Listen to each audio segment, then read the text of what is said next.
Il y a 38 ans, Coluche créait l'association Les Restos du Cœur.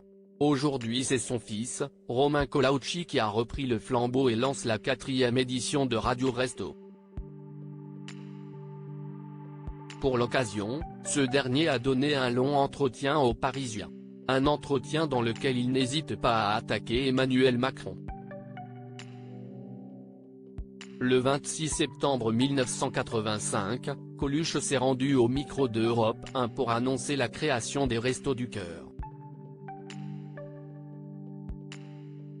Le but de l'association ?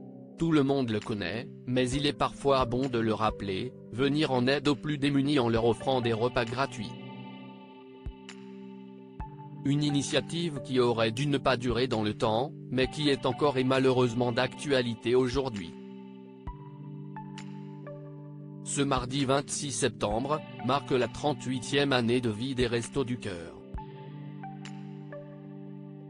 Pour l'occasion, Romain Colaucci s'est entretenu avec nos confrères du Parisien.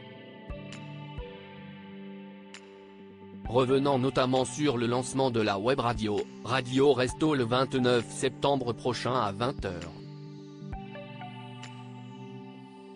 Radio Resto est une initiative qui vise à soutenir les 2100 centres de l'association en France. C'est formidable, de faire une opération à la radio parce que c'est de là que tout est parti en 1985, a-t-il expliqué dans son interview.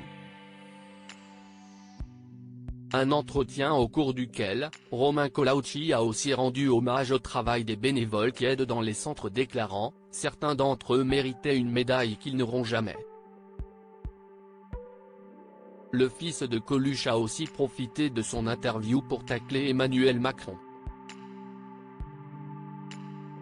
Traverser la rue dans son entretien avec Le Parisien, Romain Colaucci n'a pas hésité une seconde à s'attaquer à Emmanuel Macron, en lui adressant une petite pique. En 2019, l'INSEE comptait 9,2 millions de personnes sous le seuil de pauvreté en France.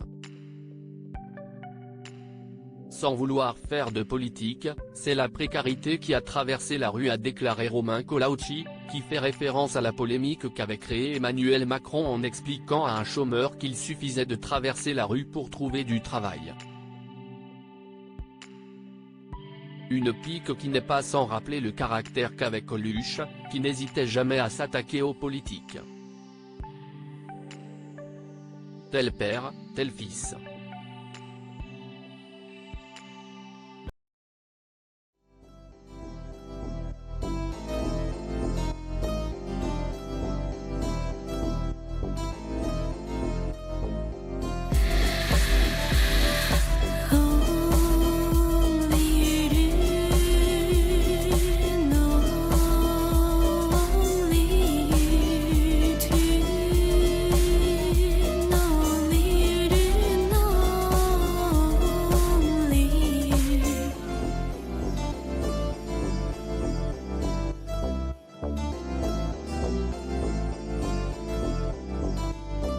To